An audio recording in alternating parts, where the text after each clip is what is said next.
स्वर्णिम भारत काउंटडाउन कार्यक्रम में अभी हम दिल्ली में हैदरपुर की झुग्गियों में इस कार्यक्रम को आज संचालित कर रहे हैं और हमारे साथ हमारी बहनें हैं। आप अपना नाम बताना चाहें तो अपना नाम बता सकते हैं, अपना परिचय, और ताकि हमारे ये आगे जाता है जितने भी थोड़े बहुत लोग देखते हैं। तो हम यहाँ पे इस स्वर्णिम भारत काउंटडाउन कार्यक्रम में बात करते हैं देश के विकास की, और जो सवाल है गरीबी, बेरोजगारी, महंगाई, ये एक आम आदमी की समस्या है।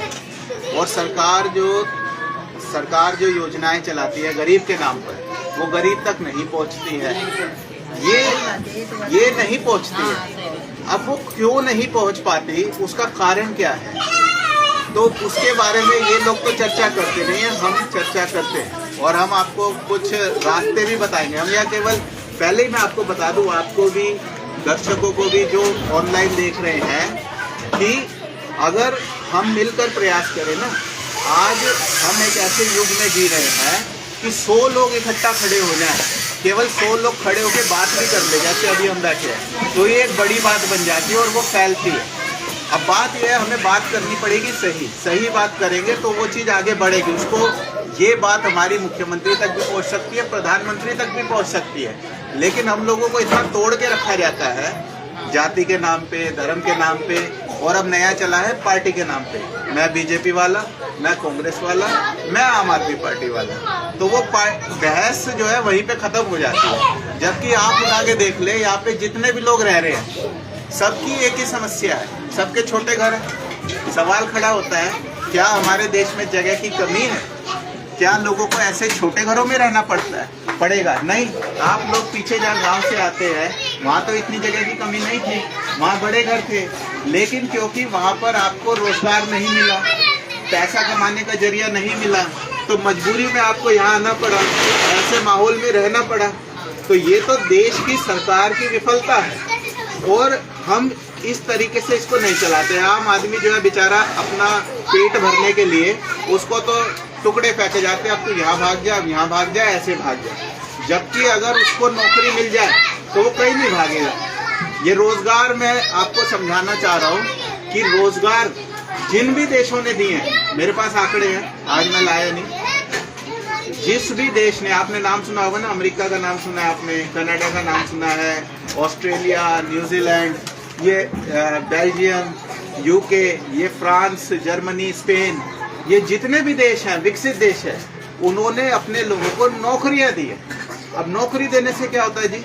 नौकरी देने से ये होता है, आदमी की चिंता खत्म हो जाती है, उसका पक्का हो गया कि हाँ मेरे को ये काम तो मिलेगा।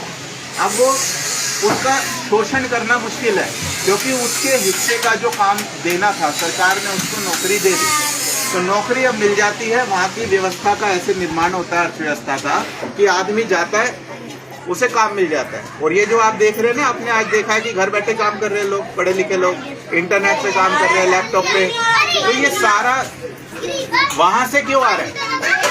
आपने वहाँ पे चीजों की शुरुआत होती है और फिर इंडिया में आता है। ये उल्टा क्यों नहीं हो सकता? हमारे देश में बेहतर अर्थव्यवस्था क्यों नहीं बन सकती? लेकिन क्या है कि शुरू वो करेंगे और उसके बाद जब वो 20 साल 30 साल आगे कर लेंगे उस काम को, तब वो चीज भारत में लाई जाती है। तो हम तो उनके पीछे चल रहे हैं, पिछलग्गू की तरह। जो पीछे चलेगा उसका कभी विकास नहीं हो सकता। हमको तो ऐसे नेता चाहिए जो कम से कम आज वो देश जहाँ पहुँच चुके हैं, भाई वहाँ तक तो हमें पहुँचा दे। हम तो तुमसे अभी ये भी नहीं कह रहे कि तुम वहाँ पहुँचा दो, हमारे पास तो रास्ता है। हमारे इस कार्यक्रम का नाम है स्वर्णिम भारत काउंटडाउन, मतलब भारत को दुनिया का नंबर 1 देश बनाना है। तो उसका क्या रास्ता, उस पर हम चर्चा करते हैं। अब बहन जी, मैं आपको एक और मोटी बात बताता हूँ, और जो हमारे ऑनलाइन दर्शक जो पढ़े लिखे भी देख रहे हैं, इन्होंने हम सबके दिमाग में एक चीज भर दी है, भारत की आबादी ज्यादा है, आबादी है ज्यादा, लेकिन वो ये कहते हैं जितनी भी समस्याएं हैं वो आबादी की वजह से, कि हमारी जनसंख्या ज्यादा है तो हम इतने लोगों को नौकरी कैसे देंगे, जनसंख्या ज्यादा है तो उनकी तनख्वाह कहाँ से लाएंगे, हमारे तो लोग अनपढ़ हैं, इनको हम नौकरी कैसे देंगे। ये सारी गलत बातें हैं, गलत बातें। बहुत से ऐसे काम हैं जिसके लिए पढ़ाई लिखाई की जरूरत नहीं है। अब जो आदमी अनपढ़ रह गया तो रह गया, अब क्या करे, उसको मारोगे क्या? आप गरीब को मारोगे? आप वो उधर VIPS कॉलेज के साथ झुकियां हैं, वहाँ पे पिछले महीने वहाँ 17 जी हाँ जी वहाँ पे अभी झुग्गियों में 17 बच्चों ने आत्महत्याएं करी। ये हालात है, कोई अखबार में नहीं आएगा, कुछ नहीं आएगा। गरीब को तो ऐसे मारा जा रहा है, वो घुट घुट के अपनी समस्या में खुद ही मरता जा रहा है बीमारी में। अब ये हमारे कुलदीप जी है, इनको कैंसर हो गया, 10 लाख ये नीचे आ गए, 10 लाख कर्जा उठाया, इधर उधर से मांगा, ठीक है। तो आप ही बताइए, सरकारी अस्पताल के हालात क्या आपको अच्छे लग रहे हैं? सरकारी अस्पताल के क्या महंगी दवाइयाँ सारे बाहर से लिख देते हैं, क्या है वो सस्ती जो मिलती है तो मिलती है, महंगी जितना सामान मिलता है वो बाहर से मिल रहा है, चाहे जहाँ से पैसा दे रहे हैं कहाँ से। हाँ अच्छा, दवाई बाहर की लिख देते हैं, दवाई भी नहीं दे रहे हैं, तो दवाई भी गरीब आदमी को खरीद के खानी पड़ेगी। अब क्या करे भाई, मजबूरी है। हाँ मजबूरी है, जिंदगी को रखना है तो यहाँ भी कम खाड़ के दवाई देना तो पड़ेगा। जी जी जी। तो और अगर हमारे, अब आप बताओ, आपके पास अपने बच्चों को आप क्या ढंग से फल फ्रूट खिला पा रहे हैं? सेब कितने कब खिलाया था? सेब खिलाते अपने बच्चों को? बताइए सेब कब खिलाया था? दाल चावल मिल जाए, दाल चावल आटा मिल जाए, यही बड़ी बात है। यहाँ तक पहुँचा दिया ना, हालात खराब है ना। लेकिन जो टीवी पे एक अलग माहौल चलता है, टीवी पे वो ऐसे दिखाते हैं कि जी हमने बहुत अच्छा कर रखा है, मुख्यमंत्री सड़कों पे आ रहा है, हम इतना पैसा बांट रहे हैं, ये कर रहे हैं, वो कर रहे हैं, लेकिन वो पैसा जो है गरीब तक नहीं पहुंच पा रहा है, अमीर खा जाते हैं। महंगाई इतना बढ़ा दी है, लेकिन वो उसका चलने वाला नहीं है तो और भाई 400-500 कमाएगा, घर तो चला पाएगा, दूध पिलाएगा बच्चों को, कपड़ा धो लिया तो बच्चों को साल भर कपड़े नहीं लिए गए भाई, जब घर से बचेगा नहीं तो कहाँ से लाया जाए। अब आप थोड़ा सा देखिएगा, सोचिएगा, गरीब आदमी को खेती करना तो आता था ना, गांव वालों को खेती करना आता था, जमीन की कमी नहीं है। हम अपनी आंखों से देख रहे हैं, गांव में खेती की जमीन खाली पड़ी है और लोग शहर की तरफ भाग रहे हैं। देख पा रहे हो ना आप? देख पा रहे हो? अरे कम से कम लोगों से खेती करवा लो, जिनको आप कहते हो कि ये गरीब है, ये जाहिल है, इन्हें नौकरी नहीं दे सकते, इनको क्या सरकार खेती में भी नहीं लगवा सकती? वहाँ से जो उत्पादन होएगा, जब आप लोगों से खेती का प्रोडक्शन बढ़वाएंगे तो मिलेगा ना लोगों को, अनाज सस्ता मिलेगा, फल फ्रूट सस्ता मिलेगा। तो ये बेसिक बातें नहीं हो रही हैं, जमीनी हकीकत की बातें नहीं हो रही हैं। देश का संचालन कैसे होगा? तो ऐसे नहीं होता। हम इस चर्चा को आगे बढ़ाना चाहते हैं कि आपके नेता कैसे बन रहे हैं। एक नेता तो ऐसे बनने चाहिए जो आपकी समस्याओं का समाधान दे। अब मैं एक वही मुद्दा आपके सामने, रोजगार वाला, ये बात आपके दिमाग में मैं डालने जा रहा हूँ। आप इस बात को और करिएगा किसी से भी बात, पढ़े लिखों से वगैरह से, कि भाई एक ना नितिन सर नाम के आदमी आता है और वो ये कह रहा है कि सबको नौकरी दी जा सकती है, और अगर आप इसको मना करते हो तो उसके सामने आ जाओ। तो ठीक है ना, मेरे सामने लोग आते हैं, अच्छा मैं और से जाके पूछूंगा। अरे पूछ के वापिस आओ भाई, ये मैं आपको सच बात बता रहा हूँ कि सबको नौकरी दी जा सकती है। और जो ये कहते हैं ना आबादी की वजह से, आप हैरान हो जाओगे इस बात को जान के, नौकरी देंगे तो आबादी कम होगी। अब इसको थोड़ा सा समझने का प्रयास करें, ये क्या कौन सी चाल है, कैसे है। देखिए, काम करने के दो तरीके हैं, एक आदमी खुद का काम करता है और एक है नौकरी वाला मॉडल। वर्ल्ड बैंक के आंकड़े साफ साफ बता रहे हैं, जितने भी पिछड़े देश है जहाँ गरीबी ज्यादा है, वहाँ पे लोग खुद का काम करते हैं, सड़कों पे खड़े होके वगैरह अपनी दुकानदारी। और जितने भी देश आगे हैं, अमीर देश है, वहाँ पे नौकरियां ज्यादा करते हैं। अभी रहस्य ना इसी में छुपा हुआ है, सारी बात इसी में छुपी है कि जब एक आप नौकरी वाले मॉडल में जाते हैं तो उसके लिए पढ़ाई लगती है ना, नौकरी वाले मॉडल में पढ़ाई लगती है। पुराने जमाने से आदमी खुद का काम करता आ रहा है, उसमें वो कैसे चलता है, भाई मेरे बाप का ये काम, मैंने अपने बाप से ये काम सीख लिया, अब मैं भी ये काम कर लूंगा। शिक्षा तो बीच में आई नहीं, अब शिक्षा बीच में आई नहीं, अशिक्षित रह गया, और उनको फिर कैसे ही चला लेंगे आप, अनपढ़ आदमी को कैसे ही चला लेंगे आप। एक जगह से दूसरी जगह, दूसरी जगह तीसरी जगह भगाते रहो, छोटे घरों में पहुंचा दिया, ये सब कर दिया वगैरह कर दिया। ये शिक्षा के मसले हैं। पैसा तो कमा लेगा लेकिन राजनीति को नहीं समझ पाएगा।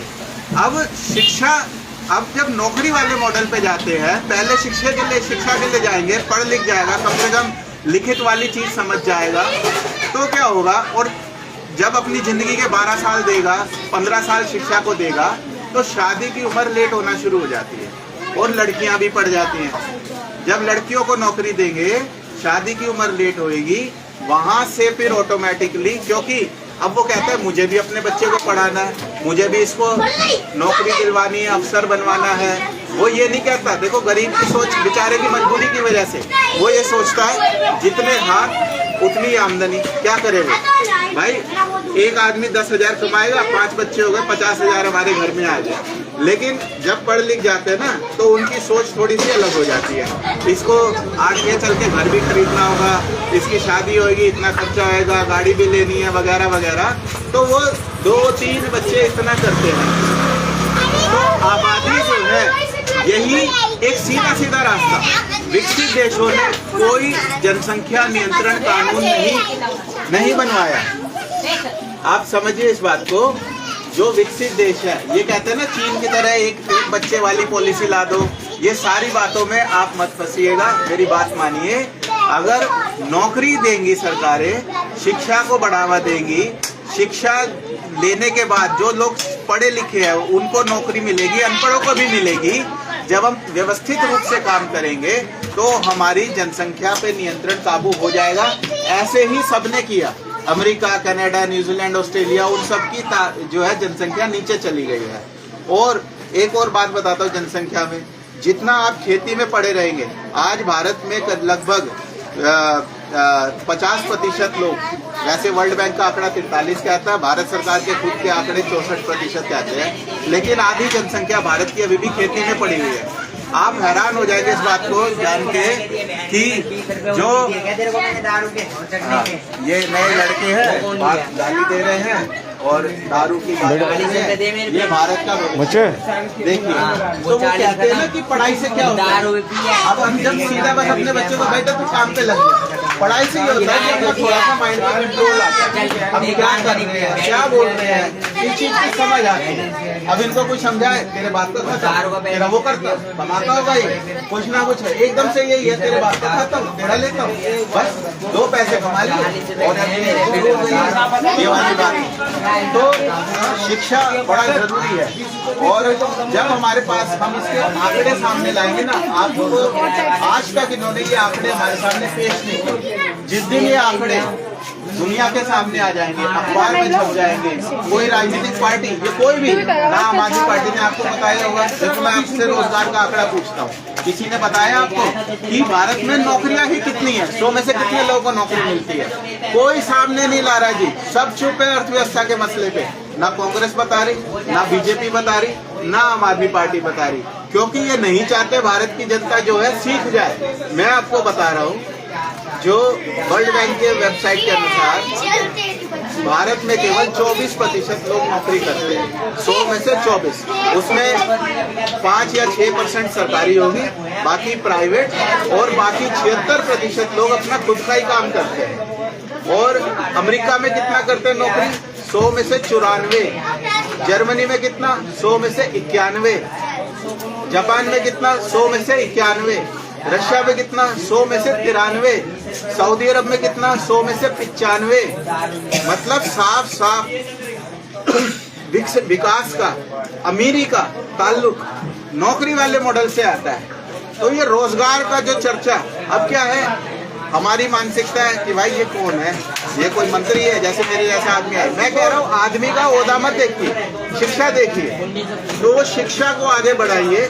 अगर इस तरीके से, मान लीजिए मैंने आपको पहले कहा, अगर आप लोगों को ये बात समझ में आती है, हम लोग केवल यहाँ जैसे आज आप 4 लोग महिलाएं बैठी है, अगर ये आप लोग यहाँ पे 100 महिलाएं बैठ गई और मेरे साथ आपने आवाज में सुर लगा के बात कर दी, तो ये बात ना बहुत आगे तक जाएगी। और आज आप कहते भाई देखिए सरकार, पैसे का भी मैं बाद में बताऊंगा कि पैसा कैसे आ सकता है।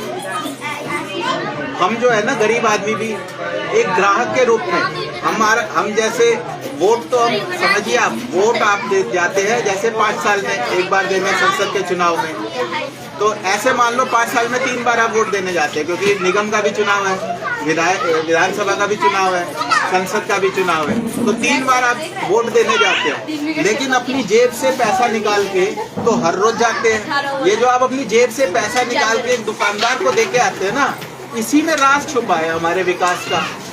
और जितने भी जो बड़े देश है, जो बड़े लोग हैं, वो क्या करते हैं, आप अपनी आंखों से भी देख रहे हैं, अभी मॉल बन रहे हैं ना, बड़े बड़े मॉल बन रहे हैं वगैरह वगैरह।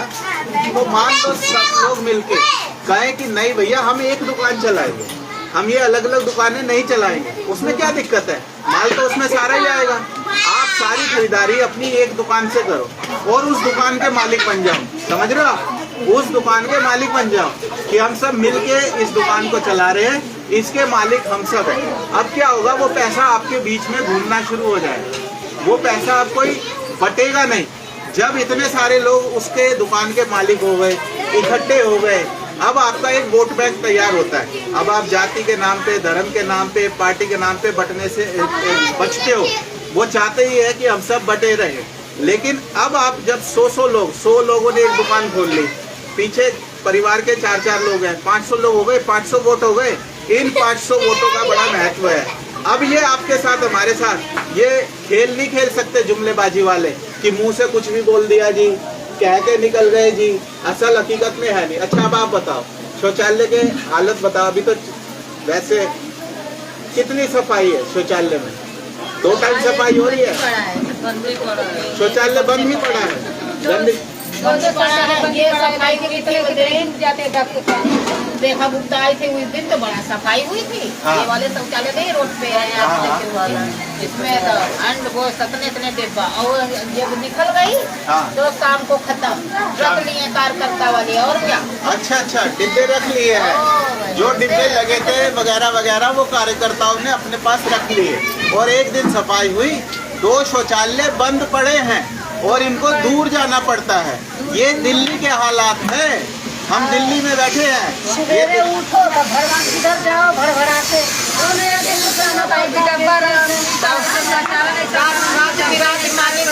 बहू को, बेटी को लग जाए तो कहाँ लेके जाएगा इंसान, आप ही बताओ।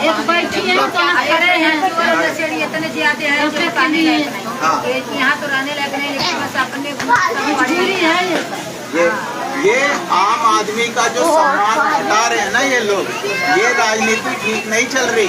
उधर से अमेरिका से हाथ में हथकड़ी लगाकर आ रहे हैं, इधर यहाँ पे एक आम आदमी, इन्होंने जो अभी शब्द बोले आपने सुने नहीं, रात को बहू बेटी को कुछ प्रेशर बन जाए, कहाँ लेकर जाए, 2 शौचालय बंद पड़े हैं, दूर जाना पड़ता है, रात को शराबी मवाली चोर उचक्के घूमते हैं, क्या कर रहे हैं। अभी देखो ज्यादा बोलते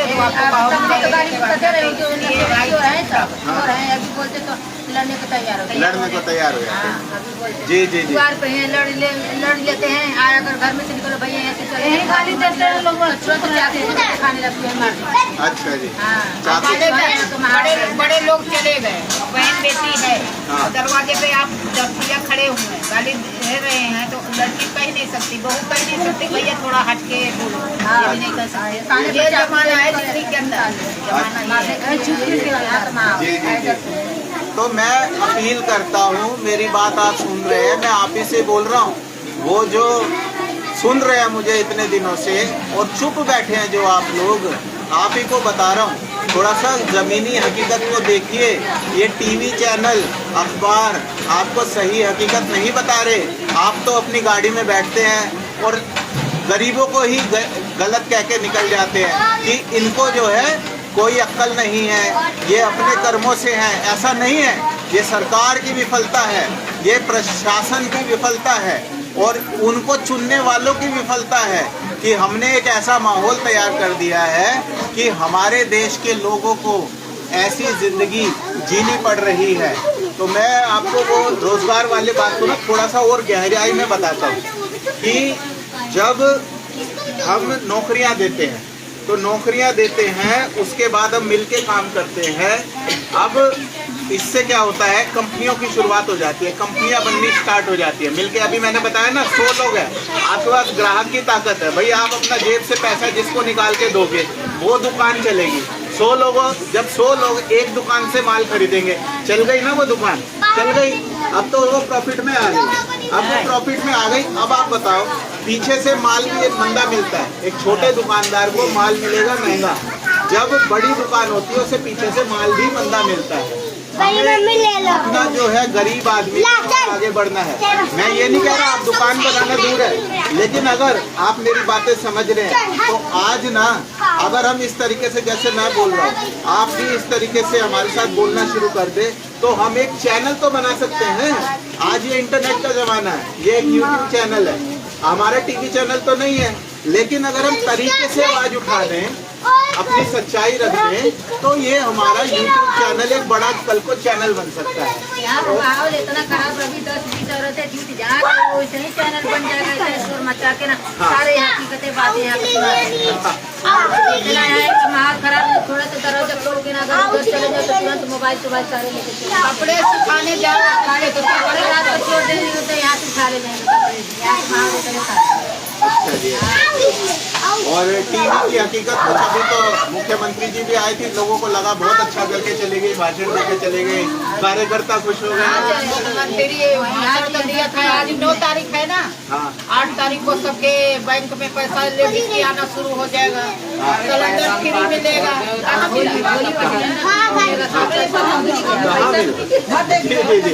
तो ये इसे कहते हैं जुमलेबाजी। जुमलेबाजी मतलब बस मुंह से बोल दो, करना नहीं है। अब मैं आपको बताता हूँ कि इसका समाधान है क्या, कोई इसका समाधान है, और हमें याद करना पड़ेगा अपने उन्हीं महात्मा गांधी को, जिसको आज इन्होंने भुला दिया। जो बात महात्मा गांधी ने कही थी वो भारत में कभी हुई नहीं, कांग्रेस ने भी नहीं करी, इसीलिए कांग्रेस सत्ता से बाहर हुई, बीजेपी आ गई है। हमने सोचा कांग्रेस हटेगी, बीजेपी अच्छा करेगी, वो भी नहीं कर रही। मैं आपको एक बात बताता हूँ, पानी बहुत चेंज हो गया,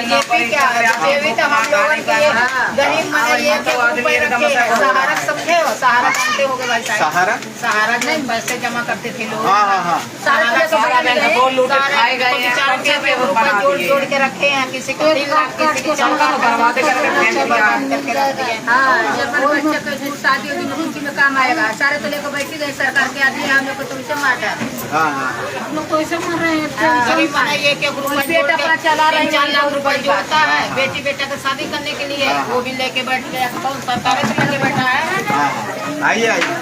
तो इसमें ऐसा था कि गांधी जी जो कह रहे थे, मैं किसी एक पार्टी का नहीं हूँ, मैं आपको बता दूं, हम तो खुद अपना एक ये स्वर्णिम भारत काउंटडाउन कार्यक्रम चला रहे हैं। अब मैंने जैसे गांधी का नाम लिया, हो सकता है कोई सोचे मैं कांग्रेसी हूँ। अरे भैया, ना मैं कांग्रेसी हूँ, ना मैं भाजपा से हूँ, ना मैं आम आदमी पार्टी से हूँ। हमारा तो एक चैनल बनाने का प्रयास है, मीडिया चैनल बनाने का प्रयास है, और सच्चाई आगे रखने का प्रयास है। अब मैं आपको बस एक बात याद दिलाता हूँ कि गांधी ने कहा क्या। गांधी ने ये कहा था कि भाई जो तुम्हारा असलियत है, जो तुम्हारा वो है जो तुम्हारे पास है, वो कौन है? वो होता है आपका पार्षद या आपका सरपंच। तो गांधी ने कहा था आपका जो गांव है, उस गांव को या आपका जो वार्ड है, उसको इतनी शक्तियां दे दो कि वो आपको एक सरकार चला के दिखा दे। अगर आप इसे कहते हैं ग्राम स्वराज, इसे कहते हैं ग्राम स्वराज। मतलब अभी क्या पार्षद के पास जाओ, कहेगा मेरे तो सच्चाई है। यहाँ तक कि भारत की जो व्यवस्था बनी है, केजरीवाल वैसे गलत नहीं कहते थे, वो कहता था ना मुझे काम नहीं करने दे रहे, मुझे काम नहीं करने दे रहे। दरअसल उसमें सच्चाई थी, लेकिन वो ढंग से समझा नहीं पाए। भारत की व्यवस्था ही ऐसी है, भारत की व्यवस्था में सारी शक्तियां केंद्र सरकार के हाथ में है। जो ऊपर बैठा है वो जैसा चलाएगी, नीचे वो करना पड़ेगा। तो मुख्यमंत्रियों के हाथ में वो चाह के भी बहुत सारे काम नहीं कर पाते, ये सच्चाई है। लेकिन केजरीवाल जी ढंग से समझा नहीं पाए, उसको इस तरीके से चला नहीं पाए। अगर तरीके से समझाए ना, और बात मतलब इसकी एक मूवमेंट चलाते वो कि भैया संविधान में भी लिखी है बात, ग्राम स्वराज होना चाहिए, एक गांव और म्यूनिसिपैलिटी को इतनी शक्तियां मिलनी चाहिए कि वो एक सरकार की तरह काम कर सके, ये बात संविधान में लिखी है। मैं आपसे कोई ऐसी बात नहीं करूंगा जो कानून के खिलाफ जाए। सबसे ऊंचा कानून है संविधान, तो मैंने तो संविधान पे रिसर्च करी है।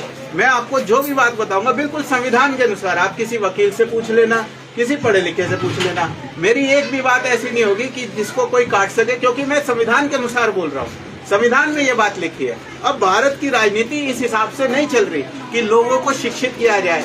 अब जो मैंने आपको बातें बताई, अगर मैं बताता हूँ 100%, अगर कोई बड़ा नेता ये बातें आपको बोल देता तो आप जरूर उसका साथ देते और ये काम आगे बढ़ जाता है। लेकिन दिक्कत ये आ रही है कि बड़े नेता बोल नहीं रहे हैं, तो इसलिए हमको करना पड़ेगा। आगे जाके वो थोड़ा अपने दूसरे उलझनों में उलझ जाते हैं कि नहीं भैया अब इतनी मुश्किल से तो यहाँ पर आए हैं, थोड़ा हम भी कमा खा लें, कुछ साल कर ले, ये कर ले, अपना जेब बनाते चलते बने। हाँ, तो सीधी एक बात होती है, तो इस सारे जनता को हमारा सारे काम है, कीड़ा मकोड़ा है जी, हाँ ये ऐसे बोलते हैं, कीड़ा मकोड़ा है, गंदी नाली का कीड़ा, ऐसे बोलते हैं, लेकिन ये गलत बात है। ये भी तो बोल के गई, रेखा गुप्ता तो बोल रेखा गुप्ता तो खुद है बोले के, और क्या रेखा तो बोली ऐसे लड़के अच्छा। जीत भी गई है, बताओ जीत भी गई, जीत भी गई तो ये जीत भी गई, हम सबको दाने वाले भी मार रहे हैं। जीत गई जितने पे पटरी पे रख रही सब्जी रोजी रोटी अभी तो 1 महीना हुआ है, अभी तो 5 साल पड़े हैं। हाँ, मैं 5 साल में तो आदमी ना शायद गाँव न तो भगाई दी जाएगा। 5 साल पड़े तो हैं। मैं आपको थोड़ी सी मेरी बात सुनिएगा, ये खेल क्या चल रहा है ये तो क्योंकि हमें समझ नहीं है। पहले हमें गांव से वहाँ पे हमें प्रताड़ित किया गया, हमें कुछ नहीं मिला, तो हम भाग के दिल्ली जैसे शहर में आए, यहाँ पे हमारा शोषण हुआ है। अब यहाँ पे अब लोग थोड़े से जागरूक हो रहे हैं। मैं खुद कहता हूँ कि लोगों को अच्छे मकान मिलने चाहिए, तो ये क्या कर रहे हैं, अच्छे मकान ये दिल्ली को खाली करवाना चाह रहे हैं। फायदा दिल्ली खाली हो रही है, हाँ, और लेकिन उसका फायदा ये किसे दिलाएंगे, बड़ी कंपनियों को, जो विदेशी कंपनियां आएंगी वो करेंगी वगैरह। फायदा मिलना चाहिए था हमको, भारत के लोगों को, लेकिन फायदा मिलेगा विदेशी कंपनियों को। और कल को ऐसा भी हो सकता है कि बिहार सरकार आपको वहाँ पे अच्छा कुछ दे दे, तो आप लोग खुशी खुशी वहाँ चले जाओगे, लेकिन ये फिर वही चाल हो जाएगी कि चला रहे हैं नहीं नहीं। एक तो मेरे को कह रही कि नहीं नीतीश बहुत अच्छा कर रहा है, ये कर रहा है, ये ऐसे बात बना के अपना ऐसा ही कह रहे हैं कि अपना कॉलोनी के अंदर कोई बना के ना, इतने पागल लोग थे जिनको ऐसे सिखा दिए, भटके अब इधर उधर, देगी तब वो सही है, नहीं देगी तब वो जाना तो जाना ही है। जी जी जी। अब क्या करोगे आप, झगड़ा नहीं करोगे ना। हाँ जी, हाँ जी। आप बड़े हो, हम छोटे हैं, हाँ। तो कहेंगे जाओ तुम्हारा काम नहीं करेंगे, तो क्या करोगे, हाँ जी, पैर पे गिरोगे कि भैया हमारा काम कर दो, हमारे बच्चे के स्कूल दाखिला नहीं हो रहा, तो ये नहीं हो रहा, तो वो क्या करोगे, यही बोलोगे ना। अभी झगड़ा तो नहीं करो, नेता नगरिया फोन करवाओ, बात करवाओ, हम ये काम करेंगे। हाँ, तो मैं आपको बताना चाहता हूँ कि हारने की जरूरत नहीं है, हार मानने की जरूरत नहीं है, हम ऐसे जुड़ जाए ना। मैं तो हार कभी नहीं मानती हूँ, मैं तो जिनके चमचगिरी बतिया थे ना, उनसे मैं एक दिन लड़ गई, उसी दिन से वो दिखाई नहीं देते। मैं तो लड़ गई, जिनको चमचगिरी बतिया थे ना, उससे तो मेरे से लड़ाई हो गई। अच्छा जी, बड़ी नहीं रहेगी तो वोट सही भी दे सकते हैं, तो कोई नाम नहीं है कहाँ भी दे दे। हाँ जी, हाँ जी। उसी दिन से दिखाई नहीं देते हैं। मैं तो बोली जो रेखा गुप्ता आके ना यहाँ पर बोले, तब उनके मुँह को बोले, पीठ पीछे बोले तो क्या फायदा होता है। अब आपको बताऊं, ये कुलदीप जी, इनको कैंसर हो गया, प्राइवेट में इलाज कराना पड़ा, सरकारी अस्पतालों में धक्के खा रहे थे, फिर मजबूरी में प्राइवेट में कराना पड़ा। मैं तो धक्का खा के बैठी हूँ, हमारा लड़का खुद में सरकारी में इतने धक्का खाई, सरकारी में लेकर 20-25 दिन भर्ती भी रही, इतना पैसे भी लगाए, फिर भी हमारा लड़का हमारे हाथ में नहीं है। तब मैं क्या मानी जो सरकारी अस्पताल कितने अच्छे हैं कि बुरे हैं कि क्या है, जब हमारे लिए जब अच्छे नहीं तब क्या मानूं। हाँ जी, हाँ जी। तो आप ऐसे ही, मेरा यही था समझाना कि ऐसा हम ये स्वर्णिम भारत काउंटडाउन कार्यक्रम चला रहे हैं। अच्छा, मैं नहीं कहता कि मेरे को ही पता है भारत कैसे बनेगा नंबर 1 देश, लेकिन हम ये कह रहे हैं भैया इस चर्चा को आगे बढ़ाओ। जो ये बात करेगा कि गरीबी कैसे खत्म होगी, बेरोजगारी कैसे खत्म होगी, महंगाई कैसे खत्म होगी, हम उसको वोट डाल देंगे। ठीक है जी, हमें मुद्दे को बदल देना है, क्योंकि हमें पता होना चाहिए हमारे मुद्दे क्या है। हमारे मुद्दे है कि भैया हमें घर मिलना चाहिए। सबसे पहले तो मैंने जैसे शुरुआत करी थी, क्या हमारे देश में जगह की कमी है कि हमें ऐसे छोटे छोटे घरों में बसा दिया जाता है? नहीं है जी कमी, इतनी आबादी नहीं फैली है कि इसमें भी चलाने नहीं दे रही है। इसमें भी तो वही इसी घर को तो छोटा छोटा घर उनको नजर में जो गड़ रहा है, तो बड़ा कहाँ से देगी? हाँ जी, हाँ जी। हाँ तो उनकी मंशा नहीं है। नहीं दे रहे तो बड़ा कहाँ से देंगे कि हम लोग रहेंगे पाड़ा में, इसी में रहने तो वही बड़ी बात है। हाँ तो वो जो हमारी वोट की ताकत है ना, बस उसको हमें सही से पहचान। तीन ताकतें हैं, एक तो वोट की ताकत है, एक नोट की ताकत है, मैंने आपको बता दिया है। नोट की ताकत से ना वोट मिला है, उनकी भी है। नहीं मैं गरीब के नोट की ताकत दोबारा समझा रहा हूँ। ये जो हम जेब से निकाल के जिस दुकान से सामान लेकर आते हैं, ये बहुत बड़ी ताकत है, वो बटी हुई ताकत है। मैंने आपको समझाया, अगर गरीब लोग मिलके अपनी एक दुकान बना ले कि हम सारा सामान यहीं से खरीदेंगे, आप उसके मालिक खुद बन जाओ जी। आप ही की दुकान होगी, आप ही को प्रॉफिट आएगा, पैसा आपके बीच में घूमना शुरू हो जाएगा, आपकी कंपनी खड़ी हो जाएगी। जहाँ पे भी जब लोग संगठित हो जाते हैं, सरकार ने ऊपर से योजनाएं बना रखी है। अकेले जाओगे इनसे मांगने, आपके नाम की योजना आपको नहीं मिलेगी, मैं आपको बता रहा हूँ। लेकिन अगर नहीं मिलती, लेकिन आप अगर छोटे छोटे 30-30, 40-40, 50-100 लोगों के भी इस तरीके से आपने संगठन बना दिए, कोई बैंक मैनेजर आपको नहीं मना कर पाएगा, कोई पार्षद मना नहीं कर पाएगा, कोई विधायक मना नहीं कर पाएगा। मैं आपको लिख के दे रहा हूँ। तो ये जो आज हमको इन्होंने बांट दिया है, तो हमें वो अब वापस से जुड़ने का उस पे आना है। हाँ जी, आप क्या हम ये चाहते हैं कि ये जो कार्यक्रम है ना, ठीक है, हाँ, ये कार्यक्रम को आगे बढ़ाए। ये है स्वर्णिम भारत काउंटडाउन, मतलब भारत को दुनिया का नंबर 1 देश बनाना है। इस विषय पे चर्चा करनी है और अपने जो समस्याएं रखनी है। भाई नंबर 1 देश कैसे बनेगा? अपने लोगों को आगे बढ़ाकर नंबर 1 देश बना जाता है ना। अपने लोगों की समस्याओं को खत्म करके नंबर 1 देश बना जाता है। हमारी बातें कहीं खो जाती है, ये हिंदू मुसलमान शुरू कर देंगे, जातिवाद शुरू कर देंगे, या कोई पाकिस्तान चाइना लड़ाई शुरू कर देंगे। लेकिन हमारी जो डेली की जिंदगी है भैया, उसमें हमें बच्चे को दूध पिलाना है, उसको फल खिलाना है, उसको स्कूल भेजना है, उसकी ड्रेस दिलवानी है। असली मुद्दे ये हैं, असली मुद्दे हैं गरीबी, बेरोजगारी, महंगाई। तो हम आपसे ये चाहते हैं, मेरी तो यही अपील, मैं तो अपना काम कर रहा हूँ, आप मेरे इंटरनेट पे वीडियोस देख लीजिए। मेरे को 3 साल हो गए हैं इन्हीं झुग्गियों में ऐसे करते करते, ठीक है। लेकिन लोग समझ नहीं पाते। मैं कह रहा हूँ आप थोड़े से विचारों की कदर कीजिए। मैं जो बातें बोल रहा हूँ अगर अच्छी लगे, मैं कोई पैसा नहीं दे सकता, मैं कुछ नहीं, लेकिन मैंने पढ़ाई करी है जी, 2 किताबें लिखी है, 2 बार IAS के इंटरव्यू दिए हैं, बड़े बड़े लोगों को पढ़ाया है, वकीलों को भी पढ़ाया है, बैंक के मैनेजर को भी पढ़ाया है, समझ रहे आप। मैंने IAS की कोचिंग भी दी है। तो मेरे पास तो विद्या है, शिक्षा है, मैं आपको रास्ता दिखा सकता हूँ, बस ये है मेरे पास। तो और इस रास्ते पे चलेंगे। मैंने आपसे ज्यादा कुछ मांगा नहीं। हफ्ते में 1 दिन इस तरीके से हम ऐसी वीडियो बनवा लेंगे, ज्यादा लोग इकट्ठे होके मैं आपकी कंपनी खड़ी करवा दूंगा, और उसके बाद आपको जो योजनाएं मिलनी चाहिए वो योजनाएं भी दिलवा दूंगा। कैसे कैसे कंपनी खड़ी होती है मैं आपको बता दूंगा, मैं आपको रास्ते दिखा दूंगा। इस तरीके से हमारा विकास हो जाएगा। तो हमको वो नहीं आता। आज एक कंपनी आई थी, अंग्रेज आए थे ना, कंपनी के माध्यम से आए थे और पूरे देश पे राज कर लिया। जितने भी अमीर लोग हैं ये कंपनियां बनाते हैं, कंपनी में कई लोगों की हिस्सेदारी होती है, वो मिल के काम करते हैं। गरीब आदमी अकेला काम करता है, काम बन जाता है। अगर इन लोग जब अपने में बिजी रहते हैं तो जी, क्या काम करें? हाँ जी, इतना नोट भी नहीं है जो कोई अपना बिजनेस खोल पाए। हाँ, नहीं अब बताया ना मैंने, नोट तो है। वो जो आप सामान खरीदने जाते हो, वो सामान आप एक दुकान से खरीद लोगे तो बन गई आपकी कंपनी। 100 लोगों ने कह दिया नहीं हम एक इसी से खरीदेंगे जी, हो गई वो आप ही की तो कंपनी है। आपका सारा माल आ जाएगा, पीछे से माल मिलता है, सब कुछ है। मतलब ये तो मैं आपको रास्ते दिखा रहा हूँ, ऐसे बहुत रास्ते हैं। और वो भी नहीं करना चाहते तो मेरे साथ बस यहाँ पे जय भारत के नारे लगा दीजिए। मैं कह रहा हूँ ये ऐसा शो बन जाएगा, पूरे भारत में फैल जाएगा मेरे साथ। मैं बोलता हूँ यहाँ पे, मैं तो जय भारत मैं यही सिखा रहा हूँ। हमें भारत को दुनिया का नंबर 1 देश बनाना है, भारत को स्वर्णिम भारत बनाना है।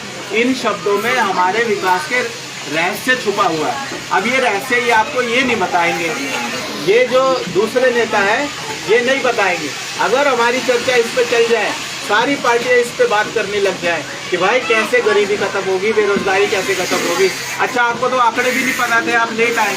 भारत में कितने % लोगों को नौकरी मिलती है किसी ने नहीं बताया, कोई पार्टी नहीं बता रही। और जितने भी विकसित देश है वहाँ पे 100 में से 90 लोगों को नौकरी मिलती है, भारत में 100 में से 24 लोगों को नौकरी मिलती है। कैसे? प्राइवेट वाले भी करते हैं, हाँ, धक्का खा रहा है। अब वो पढ़े लिखे को भी तो समझ नहीं है ना। मैं तो कहा आपसे, पढ़े लिखों को मेरे सामने लाओ, मैं समझाऊंगा। मैंने शॉर्ट में आपको बता दिया था भाई, पहले नॉर्मल बात करो। आपकी जमीनें खाली पड़ी है, आदमी बेरोजगार पड़ा है। अरे कम से कम जिसको आप अनपढ़ कह रहे हो, ये पढ़ा लिखा नहीं है, उससे खेती करवा लो, उससे अपने दाल चावल सेब जो भी फ्रूट उगवाना है उसका उत्पादन बढ़ा लीजिए। खेती की खेती ज्यादा हो जाता है, वहाँ गन्ना मंडी में जब मकई गिरा देते हैं। हाँ तो उस गाँव में समय कर ले आया। हाँ। इतना आलू और ये हर चीज अब सस्ती कर दी मंडी के अंदर, खाने के अंदर, दिल्ली के अंदर हर चीज हाँ तो उसकी महंगी है। प्लानिंग नहीं है ना। आलू का उत्पादन अब बढ़ गया, आपको रेट नहीं मिला, तो भाई साहब पता होना चाहिए था ना। अब लहसुन इतना महंगा था, अब लहसुन उगा दिया लोगों ने, हाँ। अब लहसुन गिरा दिया तो ऊपर वाले खेल कर रहे हैं। अगर किसान को पहले ही पता हो कि पूरे आदमी उठ पाएगा ऊपर, तो वो ऊपर बैठे ना महारथी, वो खेल खेल रहे हैं ना हमारे खिलाफ। अगर किसान को पता हो कि भैया इतनी फसल लग चुकी है इस चीज की, तो वो क्यों करेगा? किसान को वो जानकारी किसान के सामने नहीं आती है। अगर उसे पता हो कि भाई इतने सारे लोगों ने पहले ही आलू लगा रखा है, तो वो तो आलू का रेट तो नीचे जाएगा ही, लेकिन उस बेचारे को पता ही नहीं होता कि कितने लोगों ने। हाँ, तो उसका फायदा ये लोग उठाते हैं। कोल्ड स्टोर इनके है, ठीक है, स्टोर कर लेते हैं उसको, बाद हकीकत बात है। हाँ, तो अमीर को फायदा बना देता है। जी जी जी, हाँ जी। तो तो अभी भारत में देखिए फिर आलू कैसे हो जाएगा। एक ही महीना रुक जाए, महीना के अगले महीना देखो, अगले महीना, एक महीने के बाद फिर वही। जी जी जी। तो 20-25 तो मेरी माता, मेरी बहनें, मैं चाहे आप भाई माने बेटा माने, मेरे को जो माने, मेरी अपील है, मैं आपसे एक पैसा नहीं मांगूंगा, कुछ नहीं मांगूंगा। मेरे साथ आप बस ऐसे ये चर्चा को आगे बढ़ा दो। आप मेरे साथ जय भारत के नारे लगा दो।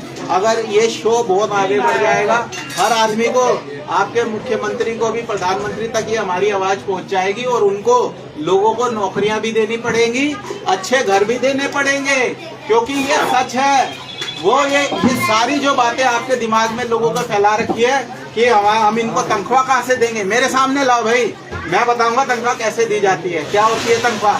कागज का टुकड़ा है पैसा, सरकार छापती है और बांटती है। पैसे की वैल्यू नहीं है, पैसे से जो खरीदा जाएगा सामान उसकी वैल्यू है। पैसे को खाएगा क्या आदमी? पैसे से आपको सेब खरीदना है, पैसे से आलू खरीदना है, पैसे से लकड़ी का सोफा खरीदना है, पैसे से घर बनाना है। अब वो पैसे से आलू नहीं उगता, आदमी की लेबर से उगता है। पैसे से सेब नहीं उगता, आदमी के हाथ से उगता है। पैसे से घर नहीं बनता, आदमी के हाथ से बनता है। मूर्खो, ये नहीं पता आदमी खाली बैठा है, घर कैसे बनेगा? आदमी को बेरोजगार बना दिया, खाली बैठा दिया, और कह रहे जी विकास नहीं हो रहा। अरे आदमी के हाथ की श्रम शक्ति का इस्तेमाल करो, उससे काम करवाओ। आदमी आपका क्यों नहीं, आपके पास वो चीज आएगी? तो ये केवल हमारी अज्ञानता है, इस अज्ञानता का वो फायदा उठा रहे हैं। तो ये पूरा सिस्टम क्या है मैं आपको बताता हूँ। बहनों, मेरी माताओं, क्या है, इन्होंने ऊपर ले जाके सारी इंडस्ट्री में, जब चाहे आप किसी भी फील्ड में ऊपर चले जाओ, ऊपर जाके जो नेताओं के साथ इनके ताल्लुकात बन जाते हैं, फिर जो ये ऐसे ऐसे लोगों को आगे प्रमोट करते हैं जो आपको उल्टी शिक्षा, उल्टा ज्ञान देकर जाते हैं आपके। अच्छा मैं बताऊं, अब मैं तो डरता नहीं हूँ। मोदी जी प्रधानमंत्री है, उन्होंने पता क्या बोला? उन्होंने बोला कि अगर एक आदमी सड़क पे बैठ के 200 रुपए कमा के जा रहा है तो क्या ये रोजगार देना नहीं है? वो जी न्यूज का सुधीर चौधरी बैठा है, उसने कुछ नहीं बोला, नहीं है। अरे भाई नहीं है, तुमने क्या रोजगार दे दिया? एक आदमी आया, सड़क पे बैठ के सामान बेच के गया, 200 रुपए कमा के गया, ये तुमने क्या रोजगार दे दिया भाई? इसे कहते हैं रोजगार देना। और 200 रुपए में क्या घर चलता है? 6,000 रुपए महीना में? यार क्या बात कर रहे हो आप? और ये विकास है, 6,000 रुपए में घर चलता है? 6,000 लगता है, 600 है। हाँ 100 रुपया हो गया आजकल के जमाने में। हाँ, तो बताओ ये वाली शिक्षा की शुरुआत कहाँ से हो रही है? ऊपर से हो रही है। और फिर इनको फॉलो करते हैं जो, जिन्हें अंधभक्त कहा जाता है या चमचे कहा जाता है, तो कहेंगे नहीं जी मेरे नेता ने कह दिया तो यही सही है, यही सही है। यार ऐसे थोड़ी होता है, चर्चा चलाओ ना आप, चर्चा चलाइए, ऐसे थोड़ी होता है। तो इसलिए थोड़ा ना हमें अपना प्रयास खुद करना पड़ेगा। और आज के लिए आप कुछ कहना चाहते हैं तो आप बोलिए। हाँ। यही मैं यहीं आऊंगा और कहाँ करेंगे, कहीं नहीं जाना, मैं यही आऊंगा हर रविवार। बस आप मेरे साथ जय भारत के नारे लगा दीजिए। आइए लगाएंगे, आइए ना, जय भारत के नारे लगाएंगे। अरे भाई साहब आ जाइए, आइए माताओं बहनों, आइए एक नारा लगा दे जय भारत का। जय भारत का हाँ, तो हमारी तो खुशी। आइए आइए खड़े हो जाइए, आइए खड़े हो जाइए, खड़े हो जाइए, आइए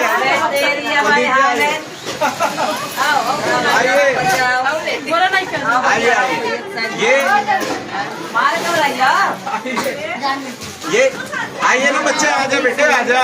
चलो आओ अब हमारी जो आइए, हमारी जो सारी जिंदगी बदलेगा ना, वो देश ही बदलेगा, और कोई असली देशभक्त ही बदलेगा। इसलिए अरे बस आप ही लोग बोल दीजिए। अरे बस जय भारत के नारे लगाने आ जाइए, जय भारत बोलना है, जय भारत। आइए आइए, देखिए मैं आपको बताना चाहता हूँ, हमारी जिंदगी देश से ही बदलेगी। देश के प्रति अच्छा भाव रखना है और अच्छे लोगों को आगे बढ़ाना है। ये तो चलिए मेरे साथ बोलिए, मैं बोलूंगा जय, आप बोलेंगे भारत, पीछे, ठीक है? जय जय जय जय। अब इससे ये जय भारत का मैं अब आपको मतलब बताता हूँ, ये किसी ने बताया नहीं। जय भारत का मतलब है भारत को जिताना है। अब भारत को जिताने की ना एक प्रतियोगिता चल रही है। वर्ल्ड बैंक के मैं आंकड़े अगली बार आपको लाऊंगा, उसमें दिखाई दे रहा है, लेकिन ये आपको नहीं दिखाते, पार्टी आपको दिखाती नहीं। शिक्षा के मामले में भारत नीचे है, रिपोर्ट कार्ड। स्वास्थ्य के मामले में भारत पीछे है, रोजगार के मामले में भारत पीछे है। हमें क्या करना है, उन आंकड़े को सामने रखना है और ये सवाल करना है कि भाई अगर दूसरे देश में 100 में से 90 को नौकरी मिल सकती है तो हमें क्यों नहीं मिल सकती? अगर दूसरे देश में लोग इतने पढ़े लिखे हो सकते तो हम क्यों नहीं हो सकते? अगर दूसरे लोगों के पास इतनी कमाई है तो हमें क्यों नहीं हो सकती? हमारे सवाल सही होंगे तो जवाब हमारे शिक्षक से सही मिलेंगे। आपका बहुत बहुत धन्यवाद। और अब हम इसको खत्म करते हैं, बाकी आराम से बात करते हैं।